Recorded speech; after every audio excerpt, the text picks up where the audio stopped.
오늘 아침 뉴스 연구소. 오늘 아침 뉴스의 맥을 짚어드리는 시간 뉴스 연구소 두 분의 연구위원 함께합니다. CBS 김광일 기자, 뉴스톱 김준일 대표, 어서 오십시오. 안녕하세요. 예, 첫 뉴스 국민의힘으로 가야죠. 블랙홀 국민의힘.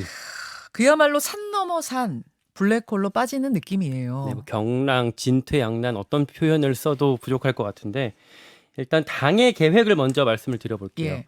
어제 이제 비대위에 비대위를 만들 거라고 말씀드렸잖아요. 네. 그 절차를 추석 전까지, 그러니까 다음 주까지 다 마치기로 했습니다. 이제 속도감 있게 간다 이런 거네요. 네, 대표자는 권성동 원내대표를 이제 비대위원장 직무대행이라는 희한한 이름을 써서 대표를 맡겼고요. 근데 당원 당규 어디에도 비대위원장 직무대행이란 건 없던데요. 네, 없어요. 새로 만든 거예요. 네, 뭐 이런 개념을 신개념을 만들었습니다. 어. 뉴노멀로.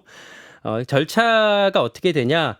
당원 당규 고치고 비상 상황을 이제 규정하고 그리고 비대위원장을 선임하는 예전에 한번 했었던 걸 다시 한번 해야 되고요. 네네. 그러려면 상임 전국이랑 전국위를 각각 2번씩 다시 한번 열어야 됩니다. 그런데 이 절차가 지금 순순히 진행되기는 어려운 것 같아요. 지금 3가지 변수, 도전적인 상황들이 있는데 자, 3가지 변수. 첫 번째는 뭡니까? 첫째, 권성동 나가라라는 당내 여론이 계속 커지고 있습니다. 어제나 의원들이 좀 뭉쳐서 기자회견 낸 것 같더라고요. 수도권 의원이라고 이제 네이밍을 붙여서 예. 윤상현 인천, 유이동 경기, 최재형 서울 이 3 의원이 기자회견을 했어요. 예. 원내대표를 새로 뽑아서 직무대행을 시키는 게 가처분의 취지 아니냐. 이게 합리적인 거 아니냐라고 어제 입장을 냈고, 당권 주자인 안철수 의원도 어제 곰곰이 생각해 보니까 그게 맞는 것 같다. 원내대표를 새로 뽑는 게 맞는 것 같다라고 입장을 발표를 했습니다. 제가 이 수도권 의원들 얘기는 원내대표 새로 뽑은 다음에 지금 비대위 체제로 다시 비대위 만들자는 거예요. 아니면 원내대표도 새로 뽑고 이 비대위 전 상황, 그 직무대행 체제의 최고위로 가자는 거예요. 후자입니다. 후자예요. 예. 그렇게 안철수 의원도 그쪽이라는 거예요. 네, 같습니다. 어. 이 첫 번째 상황이 있고, 그리고 둘째, 말씀드렸다시피 전국위를 열려면 전국위원회 의장인 서병수 의원이 이걸 전국위로 소집을 해줘야 되거든요. 그렇죠. 근데 나는 전국위 못 열겠다라고 어제 버텼어요. 전국위 의장이 네. 입장 표명을 했어요. 그리고 셋째, 이준석 전 대표가 법원에 가처분 신청을 하나 또 냈습니다. 지금 비대위원장은 이렇게 주호영 의원이 날아가는데 비대위원 8명은 남아 있거든요. 그래서 이 비대위원도 효력 직무를 정지해야 되는 거 아니냐라고 가처분 소송을 냈습니다. 그러니까 신 비대위를 만들기 위해 구 비대위를 계속 굴리는 것에 대한 가처분을 또 냈다는 얘기네요. 그렇습니다. 쉽게 말하면. 이렇게 3가지 어려운 상황이 있는데 여기에 대한 당의 대응까지만 좀 짚어보면 네. 권성동 사퇴 여론에 대해서는 일단 버티기예요. 오늘 의총에 있다고도 하는데 물밑에서는 의원들이 권성동 원내대표 사퇴하는 건 윤석열 대통령의 의중이 아니다. 그러니까 윤석열 대통령이 권성동을 보호하고 있다. 이런 얘기들을 물밑에서 의원들끼리도 하고 기자들한테도 이렇게 흘리기도 하고 그러거든요. 예. 어쨌든 이렇게 버티는 상황이 하나가 있고, 둘째, 전국위는 의장이 이제 소집한다라고 당원의 규정이 되어 있는데 이걸 부의장이 대신 열 수 있도록 해석을 그렇게 하겠다. 그게 권성동 원내대표 어제 말이었잖아요. 아니 예. 서병수 의장님이 못하시겠다고 하면 할 수 없죠. 부의장이 대신하게 하겠습니다. 이게 가능해요? 아까 당원 당규에는 그러니까 의장이 소집한다라고 되어 있는데 제가 한참 찾아봤는데 부의장이 할 수 있다라는 얘기가 명시적으로 나와 있진 않아요. 근데 그걸 이제 그렇게 해석하겠다라는 거거든요. 이게 나중에 이제 가처분 또 들어오면 그때 빌미가 될 수 있긴 한데 어쨌든 윤두현, 정동만 의원이 이제 부의장인데 네. 뭐 이분들한테 사회를 맡겨서 이제 해결하겠다라는 게 둘째고, 셋째, 이준석 전 대표가 가처분 소송 내는 건 사실 이건 질 가능성이 커요. 그러니까 이준석 전 대표가 이길 가능성이, 인용될 가능성이 커요. 여기에 대해서는 원내 지도부 어제 취재해 보니까 여기서도 대체로 인정을 하고 있거든요. 왜냐하면은 지난 금요일 가처분의 결정문을 잘 읽어보면 이제 취지가 비대위원장만 콕 찍어서 그만둬라가 아닌 거잖아요. 중재해라가 아닌 거잖아요. 그런 상황에서 위원만 남겨놓겠다라고 하는 게 사실 맞지 않다라는 인식도 같이 공유를 하고 있고, 대신에 이번에 당원 당규를 고쳐서 새로 비대위를 만들게 되면 네. 거기에 대한 추가 가처분이 들어왔을 때 그때는 이길 수도 있다. 상황이 달라질 수도 있다. 이렇게 인식을 하고 있는 것 같아요. 그래서 당원 당규를 좀 더 꼼꼼히 개정하겠다라는 게 지금 당의 대응입니다. 예. 자, 김준일 대표 예. 어떤 부분 주목하십니까? 대혼돈이죠, 대혼돈. 이제 예전에 제가 한번 그 용어 쓴 적이 있는데 파티 스트레인지 이상한 정당 대혼돈의 멀티쿠킴 지금 요거를 좀 상황을 설명을 드리면은 거의 토마스 홉스가 얘기한 만인의 투쟁, 만인에 대한 만인의 투쟁이에요 지금. 예, 다중 권력 투쟁이라고 좀 볼 수가 있는데 이게 조금 어떤 상황이냐면은 지금 윤핵관들도 지금 분화가 됐어요.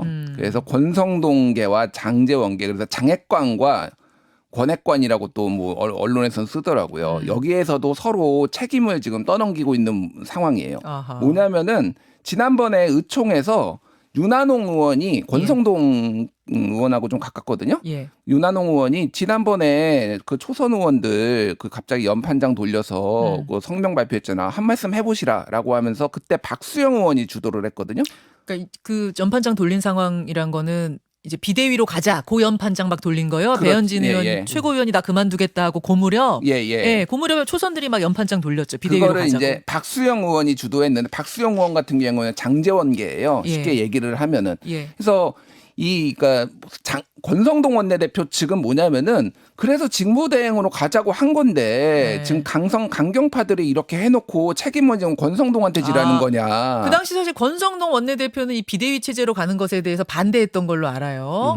근데 책임은 왜 권성동이 지느냐 이렇게 되는 거예요. 그렇죠. 이런 식으로 지금 물밑에서 이거는 뭐 여러 기사도 지금 많이 나오고 있어요. 그러니까 지금 그러니까 권핵관과 장핵관. 네, 권핵관과 장핵관이 지금 부딪히고 있는 상황. 그런데 어제 또 장제원 의원은 권성동 원내대표 그 비대위 직무대행을 또 지지를 했습니다. 왜냐하면은 이게 순망치안이라고 한 명이 무너지면은 다 무너지는 거예요. 윤핵관 책임론에 의해서 다 퇴출될 위기니까 또 그 상황에서는 또 합종연행을 해가지고 또 지지한다. 뭐 이런 식의 이제 얘기를 하는 거예요. 그러니까 윤핵관 안에 분화가 있는 건 맞지만 지금 상황에선 또 윤핵관 그룹 전체가 뭉쳐야 한다는 그런 인식도 있다. 예, 장제원 의원이 이제 지지 발언을 했고 네. 또 하나는 대통령실에서 지금 고강도 감찰이 진행되고 있거든요. 예. 이게 소위 말하는 검찰 라인에서 지금 윤핵관 라인을 쳐낸다 이런 얘기들이 있어요. 뭐 하루에 한 명씩 사라지고 있다라는 지금 얘기들이 나오고 있고 어제 하루는 14명 사라졌다고 하더라고요. 14명이 짐 쌌다고 하더라고요. 그러니까 지금 정무 1비서관, 2비서관이 동시에 짐을 싼 사례는 처음이에요. 정무 기능이 지금 대혼돈이니까 이걸 책임을 물은 건데 홍지만 정무 1비서관 같은 경우에는 이제 뭐 장제원계로 좀 분류가 되고 있고요. 경윤호 정무 2비서관 같은 경우에는 원희룡 지사 보좌관이었거든요. 네. 그러니까 이제 원희룡계로 분류가 되고 있는데 한마디로 얘기하면은 여의도 사람들을 다 빼내고 있다. 그래서 이게 어제 미묘했던 게 뭐냐면은 네. 중앙일보 새벽에 기사였는데 대통령실 관계자 이름으로 권성동 원내대표가 사퇴해야 되는 거 아니냐. 아, 대통령실 관계자 물론 익명이기는 했습니다만 고위 관계자 이름으로 권성동 원내대표가 책임지고 사퇴해야 되는 거 아니냐라고 해서 대통령의 의중이 거기 있는 거 아니냐 했는데 아침에 도어 스태핑에서는 당의 중지를 모았으니 따라야 된다. 대통령이 그렇게 얘기하니까 이게 전체적으로 보면 막 삐그덕대고 만인에 대한 투쟁, 혼선 지금 그러니까 이 상황을 지금 정리를 해줄 사람이 아무도 없다라는 거고 아까 전에 그 비대위원 같은 가처분 신청을 쉽게 얘기를 하면은 이준석 대표가 그 가처분 신청을 했을 때는 비대위원이 선임이 되기 전이었어요. 네. 그러니까 주호영 비대위원장한테만 한 건데 원인이 치유가 안 됐기 때문에 비대위원한테 한 명 걸면은 이거는 99.99% 이준석 대표가 이깁니다. 당이 왜 지는 길로 이렇게 뻔히 들어가는지 지금 당내에서도 이해가 안 된다는 사람이 너무 많아요. 오늘 의원총회 좀 보시면 될 것 같아요. 오늘 또 열려요. 네, 오늘 오전 10시 반에 열리는데 원래는 이제 그 비대위 가는 과정에서 당원 당규 어떻게 꼼꼼하게 세심하게 개정할 거냐라는 토의를 진행하는 건데 네. 워낙에 지금 권성동 나가라라는 여론이 커지고 있고 네. 일부 의원 같은 경우는 거기 나가서 오늘 권성동 의원 사퇴를 직접 제안할 거다라고 지금 벼르고 있거든요. 네, 그런 상황들이 있기 때문에 오늘 어떻게 상황이 좀 달라질지 이 의원총회를 주목해 보시면 뭐 좋겠습니다. 비공개예요 이번에도 뭐 의원총회는. 앞에 간단하게 뭐 공개 발언할 수 있겠지만 대부분의 내용은 비공개로 진행되고 그렇죠. 끝나고 취재가 있겠죠. 자, 이런 분위기입니다. 오늘 어제는 뭐 그 천하람 혁신위원 그러니까 이 권성동 원내대표가 추진하고 있는 구 비대위 체제 그대로 가면 안 된다 쪽 얘기를 들었는데 오늘은 그 반대쪽 의견을 듣겠습니다. 지금의 구 비대위 체제로 당 수습해야 된다 쪽의 의견 박정아 수석 대변인 잠시 후에 연결해서 좀 더 자세한 얘기 들어보고요. 두 번째 이슈요. 김건희 특검의 한동훈 탄핵까지. 이건 민주당 얘기죠. 네, 집권 여당에 대한 대대적인 공세를 시작했습니다. 아무래도 전대 끝나고 나서 체제가 정비되고 나니까 포화 쏟아내고 뭐 기싸움하고 이렇게 하기 시작한 것 같은데 어제 최고위원회의를 좀 주목해 볼 필요가 있겠어요. 예. 박찬대 최고위원 검찰 경찰이 계속 김건희 여사 봐주기 수사한다면 민주당 특검 추진하겠다. 장경태 최고위원 검찰 경찰 제대로 수사하는지 지켜보겠다. 그리고 서영교 최고위원 같은 경우에는 한 발 더 나가서 한동훈 장관까지 거론을 했습니다. 이상민 한동훈 장관, 윤핵관, 김건희 여사와 김핵관이 우리 헌법과 법률을 조롱하고 있다. 특검 수사해야 한다. 어제 민주당 최고위 회의가 첫 회의잖아요. 엄청 셌네요. 네. 첫 회의부터. 네. 김건희 특검, 한동훈 탄핵 다 나왔어요, 얘기가. 네. 다만 근데 뭐 특검 같은 경우 사실 쉽지 않을 거예요. 이제 법사위원장이 국민의힘이기 때문에 뭉개면 거기서 더 넘기긴 어려울 거고 만약에 민주당이 패스트트랙을 추진한다고 해도 의석이 169석밖에 안 되니까 180석까지 채우기는 지금으로서는 어려운 상황이고 그럼 왜 하냐라고 했을 때 일단은 당 지지층 전당대회에서 네. 막 그 흘러왔던 그런 지지층의 여론을 지금 의식한 거라고 하고 그러니까 현실적으로 무리한 거 알지만 일단은 어제 첫 회의에서 좀 강한 모습. 명분을 예. 동시에 명분을 좀 축적하는 단계라고 얘기를 하더라고요. 예. 한 가지 또 이제 수사를 압박하는 측면도 있을 거예요. 지금 경찰 검찰한테 이제 뭐 제가 어제 원내지도부 관계자를 취재해 보니까 검찰 경찰을 향해서 형평성 있게 수사해라라는 차원의 메시지다라고 네. 직접 얘기를 하기도 하더라고요. 그리고 저 김주일 대표님. 예. 지금 뭐 국민의힘 상황이 워낙 저렇게 대혼돈 상황이다 보니까 지금 민주당에서 뭐 이런 특검 탄핵 뭐 이런 얘기 해도 지금 반박도 안 나오잖아요. 그러니까 민주당 최고위 회의는 진짜 마음 편하게 이 얘기 저 얘기 다 해놓을 수 있겠어요. 다 쏟아낼 수 있겠어요. 뭐 사실 에코 챔버죠. 그냥 안에서 하고 싶은 얘기 다 하는 그런 건데. 그러니까 이재명 대표가 전당대회 때 이 영수회담 얘기를 했잖아요. 예. 근데 그 연설을 잘 들어보면은 영수회담은 제안하고 민생을 위해서 하겠습니다. 하지만은 뒤에 싸울 건 싸우겠습니다. 이렇게 얘기를 했거든요. 사람이 A와 B를 얘기를 하면은 A의 방점이 있나요? B의 방점이 있나요? 보통 뒤에 방점이 있죠. 그러니까 사실은 영수회담은 어떻게 보면은 되면 좋고 아니면 말고 뭐 이런 거고 싸우겠다라는 거예요. 왜 싸우겠다라고 하냐면은 지금 전방위적인 전 정권 사정이 일어나고 있고 어제 이제 문재인 대통령 방문했잖아요. 예. 외계인이 침공하면은 민주당은 뭉쳐야죠 지금. 그러니까 뭐 친문이니 뭐 친명이니 이런 거 지금 할 때가 그런 아니라는 분위기다. 거예요. 그런 분위기라는 거예요. 그래서 지금 강경한 분위기도 나온 것도 사실은 장관 탄핵하겠다고 하는데 대통령하고 만나서 이게 밥이 넘어가겠습니까 서로. 근데 이제 이거는 거의 이제 사실상 미끼 같은 그런 거라고 보고 대통령실에서도 받기 힘들죠. 그러니까 영수회담은 원래 대통령의 령 그리고 네. 머리 숫자 그래서 야당 총재가 만나는 옛날 방식이거든요. 이게 이회창 총재 있을 때 요즘은 잘 안 해요. 그거를 받기 힘든 거를 일단 던졌다라는 거는 우리가 민생을 위해서 이렇게 최선을 다하겠다는 알리바이를 일종의 만들었다라고 보면 될 것 같고 좀 더 강경 쪽에 이제 좀 초점이 맞춰져 있다라는 건데 예. 이제 어디까지 강경하게 갈 수 있을 것인가에 대해서는 아까 전에 뭐 김광희 기자가 얘기를 했지만은 조금 수위 조절을 할 것으로 보여요. 이를테면 장관 탄핵 같은 경우에는 역풍 불 수도 있거든요. 그럼요. 예, 그런 부분들은 조금 신중하게 가지 않을까 그렇게 보여집니다.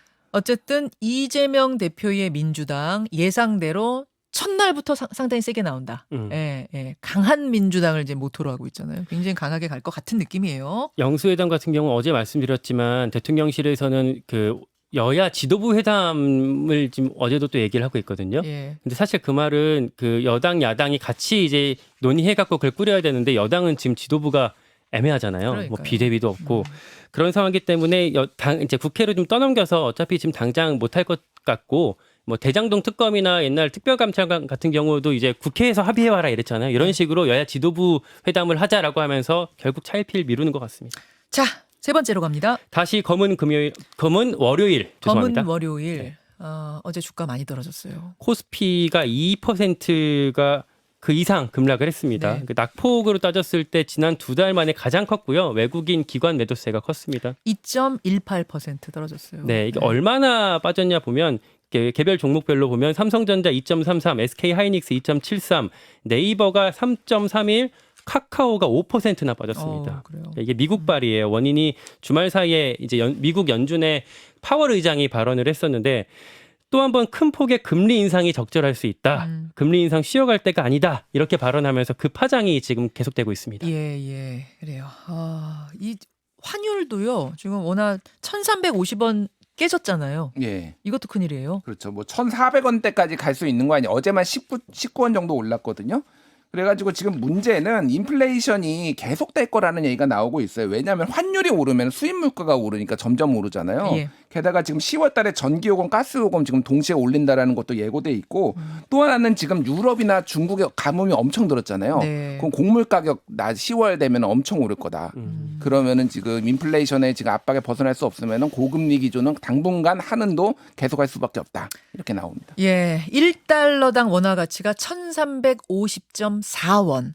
13년 4개월 만에 최고치를 기록한 1,350원을 마지노선이라고 했는데 결국 깨졌어요. 2009년 서프라임 모기지 사태가 네. 이제 직후 그때가 이제 1,360원인가 그랬는데 그때만큼 지금 올라간 상황입니다. 참 큰일입니다. 큰일입니다. 두 분 수고하셨습니다. 고맙습니다.